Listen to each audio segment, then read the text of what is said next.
Tania, bienvenida. Bienvenida a este programa Aquí Nuevamente. y Ahora. Este, necesitamos retomar todo esto porque no nos escucharon. Entonces, pues bueno, ya estoy muy feliz, estoy muy contenta de que estés aquí con nosotros. Es para mí súper importante compartir con la gente esta parte de todo lo que es el sistema Montessori, porque yo soy una feliz y orgullosa niña Montessori. Y pues nada, estamos aquí para que nos platiques del sistema, ¿no? ¿Qué es? ¿De qué se trata? Y lo que yo decía es que, pues de pronto los comentarios que hay mucho alrededor es que los niños Montessori hacen lo que quieren, ¿no? Entonces, cuéntanos tú qué nos dices al respecto. Espero que nos estén escuchando mejor, pero como te mencioné hace un momento, para Montessori lo más importante es que los niños no hacen lo que quieren, pero sí quieren lo que hacen. Eso es lo más importante. Y realmente el sistema Montessori lo que está buscando son seres independientes, seres libres, pero no libertinos. No puedes permitir que un niño haga todo lo que quiere, porque definitivamente de esa manera no hay límites que lo contengan. Se podrían convertir en adolescentes que no tienen líneas, que no tienen reglas, y eso es muy peligroso, sobre todo en estos tiempos. Cuando tú tienes un chiquitito desde un año en adelante, en mi caso hasta sexto año de primaria, y tú hablas muy claramente con los niños, con todo respeto, los niños entienden que no solamente te tienen que tener miedo a ti porque tú eres el adulto o a sus papás porque son los adultos. Debe haber comunicación, debe haber realmente responsabilidad en lo que estás trabajando con los niños, pero sobre todo, como te dije hace un momentito, debe haber respeto. Claro, claro, y también lo que me comentabas, que no sé si nos lo quieras repetir, la importancia, ¿no? De los límites, de que los padres estén comprometidos también con la educación de sus hijos y que no solamente los dejen en la escuela En pensando que libertad. todo se va a arreglar, ¿no? Y que los van a educar y que les van a poner límites cuando no es así en su casa, ¿no? No, no hay tal. La primera educación, y eso es desde el momento en que el niño nace, es responsabilidad de los padres. Los padres tienen que dar todo el amor posible a sus hijos, pero también tienen que ponerles muchos límites para que sepan, el niño nace muy inteligente y si tú no pones límites desde el principio, lo que sucede es que el niño va a tratar de ser más inteligente que tú, haciendo no solamente travesuras, sino a veces verdaderas maldades. Entonces, los valores se enseñan en casa. En la escuela ayudamos, apoyamos a los padres, pero los valores se enseñan en casa.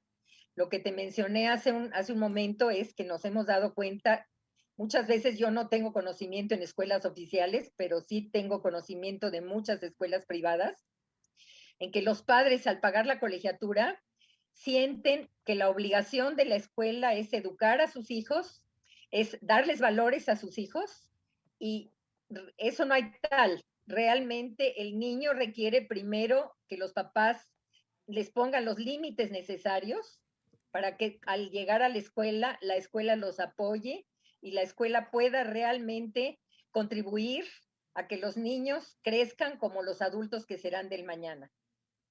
Claro, totalmente. Totalmente de acuerdo contigo, Tania. Y bueno, también lo que estábamos platicando, ¿no? ¿El sistema Montessori es para todos los niños? Sí, mira, cualquier sistema no es para todos los niños. Yo te Es estaría para cada diciendo uno. una mentira si yo te dijera que todos los niños pueden estar realmente. Montessori no es magia. Montessori es un sistema de respeto, nuevamente te repito, pero Montessori es un sistema muy inclusivo. Antes de que la Secretaría de Educación Pública pusiera como obligatorio recibir a chiquitos que tienen alguna discapacidad, alguna necesidad especial, en Montessori nosotros hemos trabajado con niños con necesidades especiales desde siempre. La señora Montessori, déjame platicarte, Sí, por eh, favor.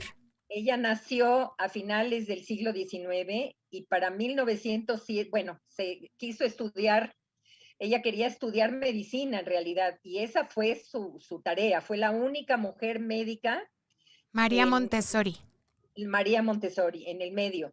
¿Y qué sucedió con ella? Era muy rechazada, primero por su papá, porque el papá sentía que ella tenía la obligación de casarse, de tener familia y punto. Y ella era tan inteligente y tan preparada culturalmente en ese momento que ella decidió entrar a la universidad a estudiar medicina. Los hombres la atacaban inclusive porque ella tenía que trabajar con cadáveres humanos masculinos, entonces ella se sintió en muchos momentos muy agredida. Al término de su carrera, ella empezó a darse cuenta de que había niños que estaban muy abandonados en esa época en Italia, completamente abandonados, porque los padres o no tenían los medios suficientes o no tenían la cultura suficiente para poder trabajar con ellos, o simplemente no había el tiempo para los padres para poder darles educación. En 1907 ella creó su primera casa de los niños en una colonia sumamente humilde en Italia, y muchas de estas familias empezaron a mandar a sus chiquitos a trabajar allá con ella, de todas las edades. Ella no tenía en ese momento preescolar o primaria o casa de los niños como manejamos en este momento. Recibió niños de todas las edades. Ok. Y empezó a trabajar con ellos, pero sobre todo a través de observación. Ella se dio cuenta, siendo médica, visitando en alguna ocasión un orfanatorio, se dio cuenta de que los niños jugaban con las migajitas de los panes que se les caían. No tenían ningún otro tipo de juguete. Entonces, a través de la observación, ella se dio cuenta que los niños tenían inteligencia, pero necesitaban retos para poder desarrollar esa inteligencia. Ok. Ella, ayudada en algunos casos por algunos pedagogos de la época, y con sus propias ideas, con su propia individualidad, inventaron muchos materiales de varias áreas para poder trabajar con estos niños. ¿Y cuál no sería la sorpresa que al término de varios años, los niños que estaban, los más grandecitos, que tenían 11, 12 años, que tenían la necesidad de poder presentar los exámenes para poder pasar a estudios superiores, llevó a estos niños a presentar los exámenes oficiales en Italia? ¿Y cuál no sería la sorpresa que muchos de estos niños que catalogaban en aquel entonces como retrasados mentales, en aquel entonces se usaba ese tipo Término. exacto, los niños pasaron los exámenes y en muchas ocasiones muchísimo mejor preparados que los niños que venían de escuelas comunes y corrientes y que supuestamente no tenían absolutamente ningún problema. Ella, a través de su vida, trabajó, tiene, por ejemplo, un material que se llama Las tablas de Segán. Segán fue un pedagogo, un matemático también de su época, que también trabajaba y también observaba a los niños. Y entonces, con él y con otros, contemporáneos, idearon muchos materiales, y son los materiales muchísimos, la verdad. En Casa de los Niños es alrededor, Casa de los Niños es preescolar de 3 a 6 años, son alrededor de 250 materiales divididos en 5 áreas, que es vida práctica, a donde los niños, por ejemplo, lavan su mesa, pero no la lavan porque está sucia, la lavan simplemente para desarrollar su mano La hacia su motricidad. inteligencia, hacia su mente, de arriba para abajo, de izquierda a derecha, porque en México esa es la manera como enseñamos a leer. Ese sería un propósito indirecto. El propósito directo realmente es que el niño tenga orden, el hacer las cosas con movimientos muy claros que la guía, la maestra les ha enseñado, les permite ordenar su mente. Y de esa manera, ese orden interno que los niños tienen desde que nacen sale al exterior. Te repito, es vida práctica, es sensorial, que son ejercicios especialmente diseñados para desarrollar los sentidos, la vista, el oído, el olfato, etcétera. Es matemáticas, Es ciencias que hace un momento tú mencionaste ciencias de la educación, pero en realidad son ciencias naturales. Ok. Historia, civismo, valores, y dentro de la quinta área manejamos todo lo que es el mundo en general. En México se maneja mucho la historia de México, pero también manejamos la historia universal, y lo que tratamos con algunos de nuestros materiales es que los niños entiendan que cuando en México está sucediendo una cosa, en otro país, en Estados Unidos, en Francia, en cualquier otro país, están sucediendo cosas que no son iguales a las que están pasando en México.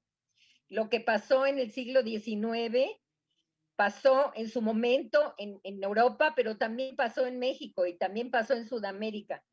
Entonces, lo que tratamos es que el niño entienda que la historia no es solamente nuestra, sino de todo el hemisferio, de todo el mundo. Claro, está increíble esa parte de esa conciencia, ¿no? Conciencia colectiva, conciencia de que pues todos somos uno, de que no eres el único, de que estamos en inmersos, ¿no? En un mundo, en una sociedad. Y eso a mí me encanta, Claro. ¿no? Esa conciencia que creo que tiene, que desarrolla muy bien el sistema Montessori en los niños. Y justo ahora que lo mencionas, ¿nos puedes decir cuáles son como las bases, ¿no? O los pilares del sistema Montessori? Porque, pues bueno, en su momento yo solo conocía eso y sabía que en las otras escuelas había una banca y un pizarrón, ¿no? Pero en Montessori son mesas que son islas compartidas con otros compañeros y que alrededor está una barra extensísima llena de materiales de madera, de cuentas, de mapas visuales, hojitas, bolitas, pelotas, todo para que tú aprendas. Entonces, ¿cuáles son las características principales del sistema Montessori que se diferencia de cualquier otro sistema? A diferencia de las escuelas tradicionales, como las que tú mencionas, con las bancas frontal y el pizarrón enfrente, y el maestro o la maestra tiene que dar la clase, y si los niños entendieron, qué bueno, y si los niños no entendieron, si la maestra o el maestro tiene el tiempo y tiene la capacidad y tiene la sensibilidad para trabajar con sus alumnos, les va a volver a explicar a los niños para que el niño pueda entender. Vamos a hablar de matemáticas en especial. En Montessori el sistema es prácticamente individual. Cada niño tiene su mesa y su silla. Hay materiales, como tú dices, hay muchos estantes alrededor del ambiente donde están los materiales acomodados. Y el niño, la guía, la maestra, primero le da la presentación al niño, y el niño después la tiene que repetir y la repite, la repite. La base del sistema Montessori es mucha repetición hasta que el niño adquiera ya el conocimiento. Otra de las diferencias básicas es que en las escuelas Montessori se trabaja con un material en cada mesa o con un material en el suelo. Hay materiales que se tienen que trabajar en tapetes. Sí, No se pueden trabajar por su tamaño, no se pueden como trabajar los en la mesa, mapas, ¿no? como los mapas que tú recuerdas exactamente, como la línea de la vida, que Ujú. es parte un poquito de lo que te estaba explicando hace un momento. Mira cómo son las cosas. ¿Hace cuántos años estuviste en primaria y todavía te acuerdas de los materiales y te acuerdas de cómo estaba expuesto el salón? La Sí, guía no da una presentación general. Una cosa que es muy importante que te mencione, en Montessori, los niños no están por grado, están, por ejemplo, los chiquititos, los de comunidad infantil, pueden estar desde 1 año más o menos hasta 3 años. En casa de los niños, que sería el equivalente a preescolar, hay niños de 3 a 6 años, y por supuesto que los de 3 años no saben leer, no están listos para poder aprender a leer. Hay materiales adecuados que le enseñas al niño de 3 años, y hay materiales adecuados que le enseñas al niño de 4, al niño de 5 y al niño de 6. El de 6, casi en su totalidad, cuando pasa a la primaria, ya va a saber leer y escribir. Algunos mucho mejor que otros, pero todos van a conocer prácticamente todo el alfabeto, van a empezar a leer pequeñas palabras de 3, de 4, de 5 letras, algunos ya leen oraciones, y esa es la manera como se trabaja en casa de los niños. Y cuando ya pasan a taller, se divide únicamente en 2 niveles. El primer nivel tiene niños de primero a tercero de primaria y el Taller segundo nivel 1. tiene niños de cuarto a sexto. Y volvemos a lo mismo, Talín. El niño de primero está trabajando con materiales adecuados a su edad, a su capacidad, y los niños de quinto o de sexto están trabajando ya materiales muchísimo más adelantados. Aquí déjame decirte que, por ejemplo, un material que se trabaja en casa de los niños, que se llama la torre rosa, que son 10 cubos, el primero de 1 centímetro cúbico hasta el último que son 10 centímetros cúbicos. En preescolar, en casa de los niños los acomodan y si no se queda la torre bien hecha, la torre se cae. Ese es el control de error para que el niño entienda sensorialmente que tiene que acomodar la torre de una manera correcta siempre y cuando que la guía le haya enseñado la forma de hacerlo. Claro. En sexto de primaria, esa misma torre rosa ya no la manejan para acomodarla, porque entonces sería un juego, ya la manejan para trabajar volúmenes, desde 1 centímetro cúbico hasta 10 centímetros cúbicos. Entonces, el trabajo se entiende mucho mejor. Claro. Otra de las características, antes de que lo olvide, perdón, es que Montessori pasa siempre de lo concreto a lo abstracto. No le puedes enseñar a un niño las tablas de multiplicar que se las aprenda de memoria si primero no ha entendido qué es el concepto. Primero tienes que darle suma, el niño tiene que entender qué es la suma para que posteriormente el niño pueda aprender a multiplicar. Se tiene que aprender las tablas, eso no cabe duda. Claro. Pero el niño ya entiende el concepto. Entonces, para él desarrollar problemas que para muchos niños en escuelas tradicionales les cuesta muchísimo trabajo, en Montessori verdaderamente el niño tiene la capacidad para desarrollar los problemas porque ya entendió. Claro, porque entiende la ¿Entiendes? base. Entiende la base y lo Bien, vas llevando primero de la de una mano. manera concreta. Así es, lo vas llevando de la mano sin ser intrusiva. Tú como guía, lo llamamos guías, das la presentación, te alejas para ver si el niño entendió el concepto y tantas veces como sea necesario, repites la presentación hasta que te das cuenta que el niño ya la apropió. Perfecto. Y eso es en todos los casos, desde los chiquititos hasta los más grandes. Sí, de eso sí lo recuerdo muy bien, ¿no? ¿Y cómo entra ahí la ¿Se guía? congeló? Porque, ¿me escuchas, Tania?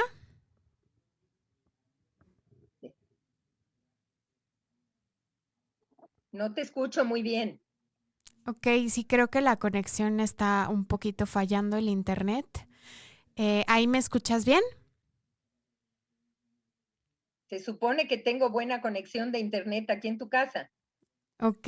Sí, te oigo bien. ¿Tú me oyes a mí? Sí, sí te oigo bien. Creo que traemos un poquito de delay, pero eso está bien. El chiste es que me escuches. Yo te quería preguntar, no sé, por ejemplo, yo me acuerdo que a mí me encantaba la geografía. Y entonces yo siempre elegía estudiar los mapas, ¿no? Y como pues el niño elige qué quiere estudiar, pues igual yo siempre estaba estudiando mapas, ¿no?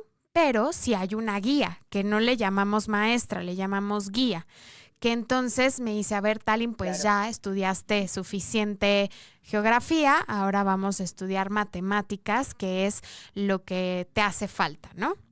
Y Claro. entonces platícanos cómo es eso, o sea, cómo es que el niño llega a la clase, no sé, alguien de quinto de primaria, ¿no? Y cómo es que empieza a trabajar en su día. En base a la observación, la guía se da cuenta y lleva un control diariamente de cada uno de los niños. Entonces, al llevar el control, te das cuenta si un niño, como tú en ese caso, trabajaste demasiado en los mapas y te das cuenta de que a lo mejor hay momentos en que estar haciendo rompecabezas de mapas se convierte ya en un juego. Ya los dominaste. Entonces, la capacidad de la guía en este momento a través de la observación es darse cuenta que dentro de los mapas, si ese es tu interés principal, puede abarcar ríos, lagos, estepas, lagunas, habitantes, banderas, hay tanto que está relacionado con la geografía que en la capacidad de la guía es precisamente darse cuenta en qué momento tiene que empezar a darte algo más que simplemente hagas los mapas de rompecabezas, aunque ya te los sepas de memoria. Y por otro lado, a través de su observación, la guía se da cuenta si un niño o una niña nada más está trabajando con una materia, en este caso, en geografía, eso no es suficiente. Tienes que convencer, tienes que motivar al niño para que también trabaje todas las áreas restantes. Si no, su preparación no sería completa. Claro, sí, lo entiendo. Entonces, si mal no recuerdo, mi hermana fue guía tuya Sí, y Sonia. platicando con ella te recuerda con muchísimo cariño, por cierto, y como una de sus alumnas predilectas, pero sí platicaba que ella tenía que motivarte para que tomaras el área de matemáticas porque esa no era tu favorita. Ay, Entonces, mira, qué barbaridad que se acuerda tan bien, porque yo me se acuerdo acuerda perfecto. perfecto. Sí, me Y, acuerdo que las y, matemáticas nunca fueron mi fuerte.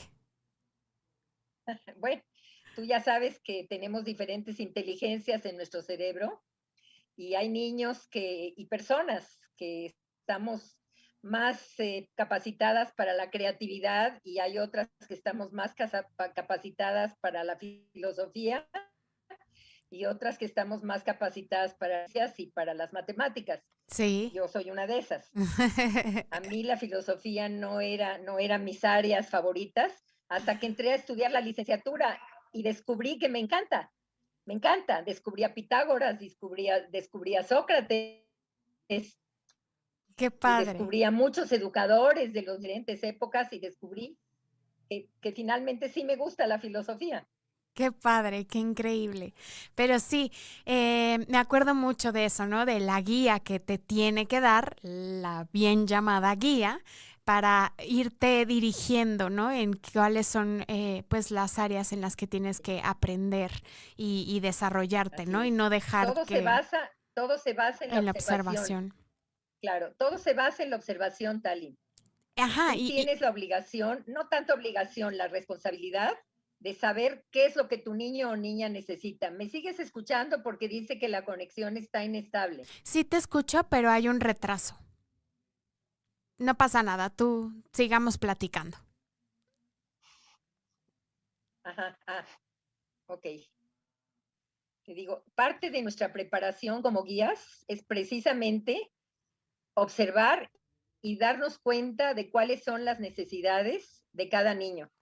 Cada niño se desarrolla a su paso y a su ritmo. No puedes exigir que todos los de 6 años funcionen igual, ni que todos los de 12 funcionen igual. Los integrar al niño a desarrollar esos intereses, pero también a darle nuevas herramientas para desarrollar otras cosas que también van a ser de su interés. Claro, para que descubra, ¿no? Más allá de lo que se le Claro. facilita. Y también, Una cosa maravillosa, una cosa maravillosa de Montessori es que en Montessori formamos niños investigadores. Los niños, yo me acuerdo cuando yo era niña y fui bastante buena estudiante, nos teníamos que aprender las cosas, de dabas el examen y te sacabas 9 o 10 o 8 y al día siguiente se te olvidaba lo que habías estudiado. Una de las realmente maravillas de Montessori es que enseñas al niño a ser investigador. Se va a aprender de memoria las tablas, por ejemplo, se va a aprender de memoria poemas, se va a aprender de memoria cosas que a él le interesen, pero no por obligación. Tú le vas a mostrar al niño que hay diferentes herramientas. En estos tiempos tenemos la computación, tenemos tantas cosas a nuestro favor, que le enseñas al niño a poder utilizar estas herramientas para que él no tenga necesidad de aprenderse cosas de memoria que al día siguiente va a olvidar. exacto. Sí, claro, Claro, totalmente, Tania. Y sabes algo que estabas diciendo hace ratito, como muy haciendo énfasis en la observación, también recuerdo que nosotros teníamos muchas evaluaciones.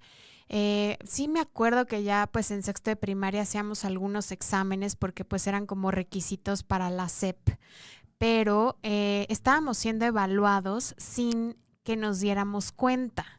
Entonces, eso reducía Sí. pues el nivel de estrés, ¿no? Porque si ya te van a decir, va a haber examen, y entonces te pones a temblar y el niño se estresa. Entonces, realmente nos evaluaban sin que nosotros supiéramos y había una retroalimentación con los padres, ¿no? Y no era precisamente un número, o sea, no era de sacó 6, sacó 8, sino que iba más allá. Entonces, cuéntanos de esa parte de la evaluación en los niños y la retroalimentación a los padres. Al estar incorporados en la SEP, tenemos ciertas obligaciones que cumplir. Hay reglamentos que tenemos que seguir, como son los libros de la Secretaría de Educación Pública, y ellos mandan, ahora están mandando unas evaluaciones que se tienen que hacer, bueno, antes de la pandemia, no sé cómo esté funcionando en este momento. Y los niños tienen que hacer esas, pero diario estás evaluando a los niños. El niño no se da cuenta de esa situación, pero diariamente te estás dando cuenta de lo que está entendiendo, de lo que no, y lo que no entendió lo vuelves a repetir tantas veces como sea necesario. La idea es no dejarles lagunas, porque si tú le dejas lagunas a los niños, para ellos es muy difícil aprender lo que sigue. Claro, Entonces, cumplimos con la SEP, cumplimos con las evaluaciones que nos mandan, pero cuando mandan esas evaluaciones, el niño ya está tan acostumbrado. Es horrible sentirse nervioso. Si un adulto a veces no puede manejar estrés, imagínate el niño. Es muy importante para nosotros como guías tratar a los niños nuevamente, te repito, con respeto, para que el niño no tenga miedo, para que él sepa que estar en la escuela es un placer, no es un tormento. Hay niños que diariamente van a la escuela atormentados porque sufren. En Montessori los niños no sufren, en Montessori adoran sus escuelas. sí, sí lo sé, porque aparte tengo una amiga que tiene a sus hijos en Montessori y los niños ya quieren regresar y quieren su aula y quieren sus materiales y estar con los amigos. Es maravilloso, o sea, yo sé, yo creo que yo haría solo un programa de mí misma hablando de mi experiencia en sistema Montessori y sería la más feliz, porque aparte, déjenme contarles que ya en sexto era una vez a la semana que era el viernes de arte, algo así me acuerdo, y entonces hacíamos el No lunch te oigo. y se hacían equipos. ¿Me escuchas? Ok, sí, se hacían equipos para Sí, el, ahorita ya no te escuché que cuando ok, los que hacían la comida, los que para cocinar. preparaban para cocinar, los que te hacían el pedido, los que Sí, te cobraban, el grupo que iba a ir al súper a comprar todo, obviamente bajo supervisión, y entonces regresaban con las cosas y claro. eso te permitía, o sea, te sentías importante, te sentías grande, ibas al súper con tu dinero y le pagabas a la cajera y luego llegabas y preparabas todo y a quien te había pedido unos molletes se lo dabas y, o sea, era maravilloso, así me encantaba, ¿no? Claro. Entonces, pues todo eso, todas las actividades que hay dentro del sistema Montessori están buscando la independencia del niño, ¿no? Así es, así es. La independencia, la libertad en el niño de poder decidir qué quiere hacer, qué le gusta más, y al mismo tiempo estás preparando al niño para convertirse en el adulto del futuro. Cuando tú cocinabas en la escuela, estoy segura que llegabas a tu casa a decirle a tu mamá que querías cocinar con ella también y ayudarla. Entonces estabas preparándote para una vida de adulto más tarde. Claro, Y esa es precisamente una de las ideas principales. claro. Sí, sí, sí, sí. Y bueno, Así también es, pues era la responsabilidad no solamente de cobrar y hacer de comer, sino que tenías que dejar todo lavado, ¿no? O sea, todo alzado, todo en su lugar claro, y todo el proceso, ¿no? Toda la claro. responsabilidad, que eso también, no ser independiente, pero también ser muy responsable, ¿no? Y sabes qué es muy importante relacionado con eso, Talín, que desde chiquitos no separas a niños de niñas. Las niñas y los niños van a lavar su mesa, las niñas y los niños van a barrer, las niñas y los niños pueden jugar fútbol o pueden jugar básquetbol y no estás separando las actividades